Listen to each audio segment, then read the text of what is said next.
Après les tasses volées, Tesla qui plante 1 million d'arbres à son usine de Berlin. Incroyable. 3 minutes, c'est un peu long quand Mich même, les gars. motiviert. C'est quand même un peu long, hein. Je vous avoue qu'on va peut-être pas tout regarder non plus. Hein. Ouais, flamme, hein. Ils font que blablater. Hein. Rasé puis replanté comme pour un vase brisé puis recollé, le rendu n'est pas le même. Très critiqué par les militants écologistes allemands pour leur plan de déforestation. Et aujourd'hui, l'agrandissement de sa gigafactory, Tesla veut afficher sa bonne foi. Pour ce faire, le constructeur américain s'est engagé à replanter 1 million d'arbres sur la seule année 2024. Dans les faits, il ne s'agit que de la plantation de chaque arbre coupé par le passé, ni plus ni moins.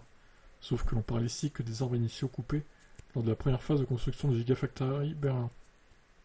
Dans un futur proche, les travaux d'extension vont débuter, et avec eux l'obligation de déforester encore et encore. Tesla s'est aussi engagé à replanter chaque arbre arraché, mais leur croissance prendra des années. La biodiversité aura disparu. La démarche part de bons sentiments, mais elle est surtout démagogique. Planter 1 million d'arbres représente bien des inconvénients écologiques sur un territoire traumatisé. Il ne faudra pas recourir à la monoculture, c'est-à-dire une seule espèce d'arbre, laquelle peut réduire la biodiversité et rendre les écosystèmes plus vulnérables aux maladies et aux parasites. Introduire des arbres non indigènes peut aussi perturber les écosystèmes locaux, concurrencer les plantes locales et affecter la faune. Certaines espèces d'arbres peuvent modifier la composition du sol, affecter la disponibilité en nutriments et modifier les cycles hydrologiques. Les arbres ont des besoins en eau variés et planter un grand nombre d'arbres dans les espèces sèches peut épuiser les ressources en eau locales.